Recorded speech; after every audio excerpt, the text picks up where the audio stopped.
Shalom teman-teman yang terkasih dalam Yesus Kristus. Pada pagi hari ini saya mau membagikan satu sharing singkat mengenai seorang pangeran yang akan dipilih menjadi seorang pemimpin di negerinya, di kerajaannya.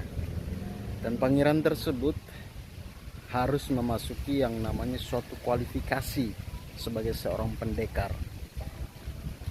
Jadi sebagai seorang raja yang ingin anaknya menjadi seorang pendekar dan menjadi seorang yang bisa disegani, baik itu dalam pemerintahan maupun dalam dunia persilatan, tentunya perlu adanya latihan. Dan latihan ini tidak segampang yang kita pikirkan, bahwa untuk menjadi seorang pendekar latihannya yang gampang-gampangan.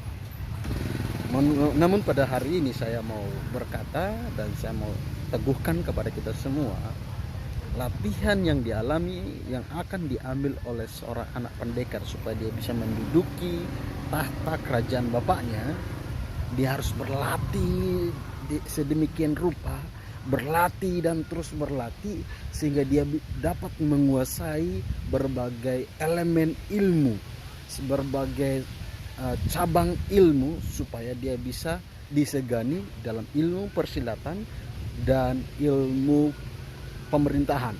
Tentunya secara ilmu pemerintahan dia belajar sejak kecil di pemerintahan yang ada. Namun secara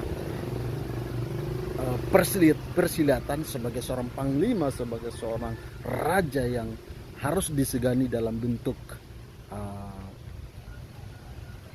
pertarungan, maka dia harus fight, menyiapkan diri sejak dini dan terus berlatih, bahkan dia harus pergi ke suatu tempat yang jauh berkelana untuk menimba ilmu dan untuk melatih fisik, bahkan insting dan sebagainya, supaya dia bisa menjadi seorang pemimpin yang disegani.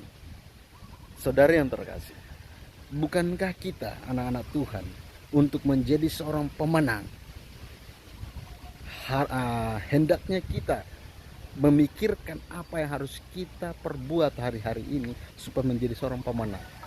Oleh karena itu, mari kita terus berlatih di dalam segala situasi, baik itu sudah membuat hati kita tawar dan sebagainya. Ayo kembali bangkit, sadarilah diri kita untuk bangkit menjadi seorang yang sedang mempersiapkan diri menjadi seorang panglima, menjadi seorang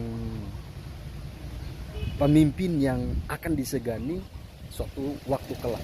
Oleh karena itu, ujian-ujian, pencobaan-pencobaan yang sedang kita alami, pakailah itu sebagai suatu langkah latihan manajemen kita, sehingga kita bisa menjadi pribadi-pribadi yang mampu, tangguh untuk mengatasi tantangan level 1, level 2, level 3, bahkan tantangan setinggi apapun itu kita mampu mengatasinya.